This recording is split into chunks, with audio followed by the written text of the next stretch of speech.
یہ ایسا نظر آئے گا 2400 فٹ بلندی ہے اس کی سطح سمندر سے. آنا جانا 1.5 گھنٹے کا سفر ہے, پونے 2 گھنٹے کا. سیڑھیاں بنی ہوئی ہے اس کے اوپر آنے جانے کے لیے.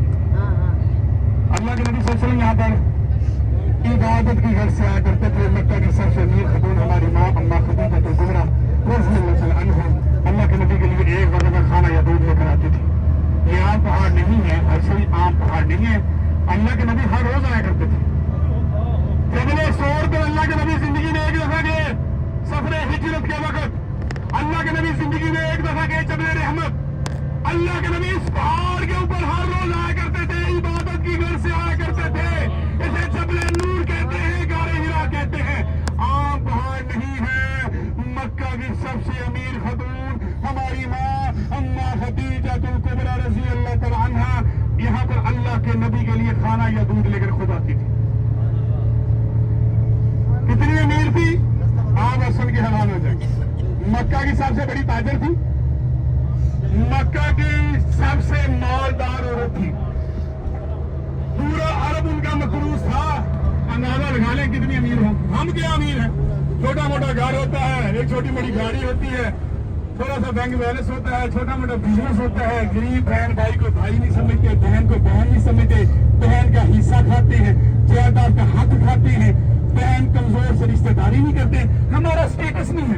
ہمارا بیٹا ڈاکٹر بن رہا ہے, میری بیٹی انجینئر بن رہی ہے. کیا اسٹیٹس ہے تیرا؟ اللہ نے دکھا تو دیا ہے. 2 کروڑ روپیہ دے کے آیا, حج سے بیٹھ گیا. 2 کروڑ روپیہ دے کے آیا حج کرنے کے لیے. کیا اسٹیٹس ہے؟ زمین پہ بیٹھ کے رات گزاری ہے. پاکستانی 2 کروڑ دے کے آیا حج پڑھنے, نہ بیڈ ملا, نہ چارپائی, نہ کرسی, زمین ملی ہے, کھلے آسمان کے نیچے رات گزاری ہے. یہ تیرا اسٹیٹس ہے؟ حاجی سلمان مکہ کی سب سے مالدار عورت تھی ہماری ماں. اللہ کے نبی کی اتنی خدمت کی کہ کھانا لے کر خود آتی رہی. کسی غلام کو نہیں بیچا, کسی نکرانی کو نہیں بیچا. ذرا صبر کرے. مالدار کتنی بھی سن لیں. حدیث میں آتا ہے کہ تجارت نبیوں کا شیوا ہے, تجارت پیغمبروں کا شیوا ہے. ہماری ماں کا سامان جاتا تھا مکہ شام. جب کبھی کبھی ہماری ماں خود جاتی, راستے میں جس جگہ پہ خیمہ لگاتی, اس خیمے کے اندر جو تل لگاتی وہ بھی سونے کا لگاتی. کتنی امیر ہوں گی. آپ کی آگے زیارت آ رہی ہے مقبرہ عدل. یہ حاجی بیٹھ کے دیکھیں گے, یہ کھڑے ہو کے دیکھیں گے. یہاں پر حضرت عمر فاروق رضی اللہ تعالیٰ بیٹھا کرتے تھے, کھلی کی جاری لگایا کرتے تھے, عدل کا انصاف کیا کرتے ہیں. سڑک کھڑے گی, سڑک کے بعد آگے مقبرہ عدل کا قبرستان. اپنے رائٹ ہینڈ دیکھیے, رائٹ ہینڈ مقبرہ عدل کا قبرستان.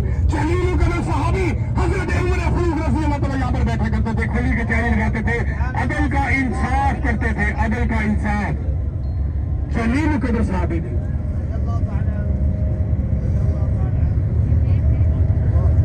مقبرہ عدل بتایا ہے, مقبرہ عدل کا قبرستان اسے کہتے ہیں. اس کا نام بھی یہی ہے.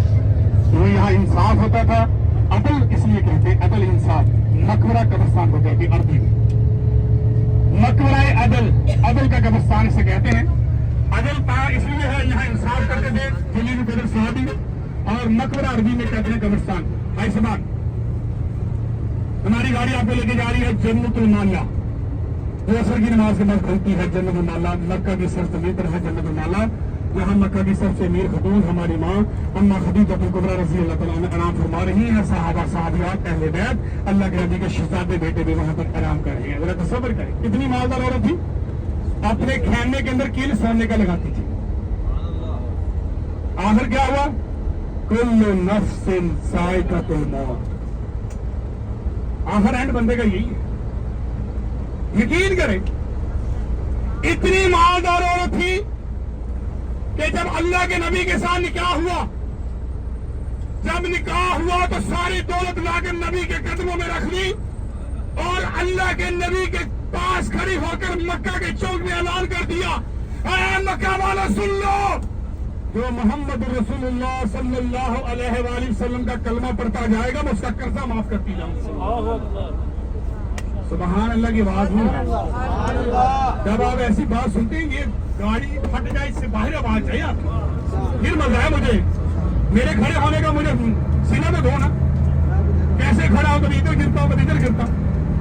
سبحان اللہ بھی ایسے کہو. بخاری شریف کی حدیث ہے, میرا فرمان نہیں ہے, نبی کی بات سنا رہا ہوں. آپ اللہ کے نبی کا فرمان ہے جو بندہ ایک دفعہ سبحان اللہ کہتا ہے اس کے نام پہ جنت میں ایک درخت لگا دیا جاتا ہے. یہ مکہ کی سرزمین ہے. کیا ایک لیکن نہیں ہے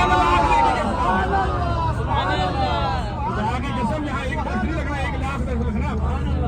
اور یہ نیکیوں کو آپ نے ترسنا کب ہے؟ روزے کیا جب شوہر نے کہنا میں نہیں جانتا یہ کون ہے, بیوی نے کہنا میں نہیں جانتا یہ کون ہے, ماں نے کہا میں نہیں جانتا یہ کون ہے, ایسے ہونا روزے کیا حشر کے میدان میں نفسا نفسی ہونی ہے. یہ چھوٹی چھوٹی نیکی کو ہم نے ترسنا. آج موقع ہے مکہ کی سرزمین پہ, پتہ کتنے دن چلے جاؤ گے, پتہ نہیں تمہاری زندگی وفا کرتی ہے کہ نہیں کرتی. ہاں جی خدا, میں اپنے موضوع پہ واپس آ رہا ہوں, ابھی مکمل نہیں ہوا. یہ بڑا اہم موضوع ہے بیٹیوں کا خاص طور پر. ہم پہلی بات تو بہنوں کا ہاتھ اٹھاتے ہیں, وراثت کھاتے ہیں بہنوں, بیٹیوں کا بوجھ سمجھتے ہیں. لیکن آج نبی کی حدیث سن لیا, یہ بیٹی کی بخشش کا ذریعہ. اور ایک پریکٹیکل چیز آپ نے دیکھی ہوگی, میں نے بھی دیکھی ہے, یہ بیٹیاں ماں باپ کے جنازے کی رونق ہوتی. 17 سال پہلے میں نے اپنے باپ کا جنازہ اٹھایا, 17 سال پہلے یتیم ہوا. میرے رشتے دار بھی تھے جیسے آپ کی ہیں. میرا داد کا بہت بڑا ہے, میرا نان کا بہت بڑا ہے, میری پھوپھیاں بہت ہیں, چاچیاں بہت ہیں, مامیاں بہت ہیں, خالہ بہت ہے, ماں کی بہنیں بہت ہیں, بھائی ابو کے بھائی بہت ہیں, 7 بھائی ہیں میرے باپ کے. کوئی نہیں پوچھتا. فارمیلٹی, خدا کی قسم فارمیلٹی. یہ بیٹیاں تیرے جنازے کی رونق ہے. جب ماں باپ دنیا سے چلے جاتے ہیں, جب جنازے پڑے ہوتے ہیں, پوچھنے والے پوچھتے ہیں اس کا ٹائم کیا ہے, جنازے کا وقت کیا رکھا ہے, وہ کہتے ہیں سارے آگے ہیں, اس کی بیٹی رہتی ہے, اس کے دل کا ٹکڑا رہتا ہے, وہ کہاں رہتا ہے, اس نے شادی کر دی تھی, 5-6 گھنٹے کا سفر ہے, ابھی نکلی ہے, اسے ابھی فون کیا ہے, ابھی اسے طلاق ملی ہے, تیری ماں دنیا سے چلے گئی, تیرا باپ دنیا سے چلا گیا, اپنے بچے لے کے نکلی ہوئی ہے, راستے میں ہے, ہمارے ساتھ رابطہ ہے. جب یہ بیٹیاں ماں باپ کے جنازے میں پہنچتی ہیں, لوگ کہتے ہیں لگتا ہے اس کی بیٹی آ گئی ہے. یہ بہنیں بڑی پیاری ہوتی, بھائی کے جنازے کی رونق ہوتی ہے. بہن 80 سال کی ہو, بہن 90 سال کی ہو, بہن 40 سال کی ہو, اور بہن ہوتی ہے, بوڑھی بہن ہے. سردی کی لمبی رات ہے, پاکستان کی راتیں بڑی لمبی ہے, بھائی کا جنازہ صحن میں پڑا ہے, بہن آ کر بیٹھ جاتی ہے. رشتے دار کہتے ہیں, کوئی آگے کہتا ہے دادی اماں آپ کا بستر اندر کیا ہے, نانی اماں اندر چلے جاؤ. وہ کہتی, کوئی کہتا پھپھو اندر چلے جاتی, نہیں میرا بھائی ہے جسے بچپن میں کھلایا کرتی تھی, جسے اٹھایا کرتی تھی, جس نے مجھے اس گھر سے رخصت کیا, جس نے مجھے صحت سے رخصت کیا, آج میرا بھائی پڑا ہے, تھوڑی دیر کے بعد چلے جائے گا, وہ وہاں چلے جائے گا جہاں سے کبھی واپس نہیں آئے گا. بہنیں ساری رات جنازے پہ بیٹھی رہتی ہیں. آپ کے رشتے دار آتے ہوں, فوتگیاں ہوتی ہیں, ہر گھر میں فوتگی ہوئی, غمی خوشی تو ہر زندگی کا حصہ. آتے ہیں لوگ, فارمیلٹیاں پوری کر کے چلے جاتے ہیں. میں نے ایک باپ کا جنازہ اٹھایا ہے, 2 بیٹی بھی جنازہ اٹھائے. مجھے پتا ہے جس کو لگتی ہے وہی جانتا ہے, اور نہیں جانتا. فارمیلٹی ہے, ہم ہیں جی, ہم ہیں 3 گھنٹے کے بعد پتہ نہیں چلتے جب لاہور پہنچ جاتے ہیں گاڑی لے. میرا داد کا لاہور رہتا ہے صاحب, کچھ گجرات رہتا ہے.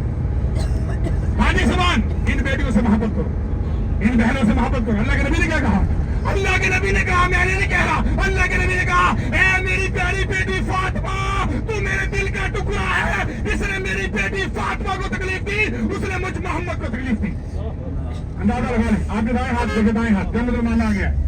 قبرستان دیکھے جی, جنت المالا, جنت المالا ہے. یہاں پر مکہ کی سب سے امیر خاتون ہماری ماں خدیجہ الکبریٰ رضی اللہ تعالی عنہا, صحابہ صحابیات اہل بیت, اللہ کے نبی کے شہزادے بیٹے آرام کر رہے ہیں. عصر کی نماز کے بعد کھلتی ہے صفا مروہ کے پیچھے اس کا راستہ. عورتیں داخل نہیں ہو سکتی, مستورات, مرد داخل ہو سکتے. دیکھیں بھائی جنت المالا گزر رہی ہے. قبرستان دیکھ لیں, آخرت انسان کی ہے, کل نفس ذائقۃ الموت. آگے میں آپ کو دکھاؤں گا, مسجد جن آ گئی ہے. اسی ہاتھ دیکھیں, یہ چھوٹی سی مسجد ہے, مسجد جن, 1 مینار والی. یہاں قرآن کے اندر سورۃ جن نازل ہوئی. یہاں پر اللہ کے نبی صلی اللہ علیہ وسلم فجر کی نماز پڑھا رہے تھے, جنات گزر رہے تھے, اور جنات آئے حملہ کرنے کی نیت سے. 7 جنات تلواریں ہاتھ میں ہیں. فجر کی نماز میں اللہ کے نبی کی قرآن مجید کی تلاوت سنی, جناتوں کے ہاتھ سے تلواریں گر گئی, نبی کے ہاتھ پہ کلمہ پڑھ کے بیٹھ گئی. دائیں ہاتھ دیکھیں, دائیں ہاتھ, چھوٹی سی مسجد ہے, یہ نماز کے اوقات میں کھلتی ہے. نماز جب ہوتی ہے تو یہ کھلتی ہے, ہر نماز میں کھلتی ہے. مسجد جن یہ چھوٹی سی مسجد آپ کے رائٹ ہینڈ، بائیں ہاتھ، سیدھے ہاتھ، آہستہ آہستہ گاڑی جا رہی ہے، دیکھیں بہت مسجد جن، مسجد جن، مسجد جن ہے یہ. یہاں پر سورۃ جن نازل ہوئی قرآن کی جو سورت ہے یہاں نازل کی گئی نبی صلی اللہ علیہ وسلم کے اوپر وہی آئی. آگے میں آپ کو دکھاؤں گا مسجد فتح. جب مکہ فتح ہوا تھا سن 8 ہجری میں، اللہ کے نبی صلی اللہ علیہ وسلم 10,000 صحابہ کرام کا لشکر لے کر آئے تھے مدینہ سے مکہ کو فتح کرنے کے لیے، اور مکہ کی سرزمین کو فتح کیا سن 8 ہجری میں. اور جس مقام پر اللہ کے نبی نے اسلام کا جھنڈا لہرایا اسے مسجد فتح بھی کہتے ہیں، اسے مسجد رایا بھی کہتے ہیں. اس کے 2 نام ہیں، مسجد رایا، رائے لی گئی. اپنی آنکھوں سے دیکھ لو تیرے مکہ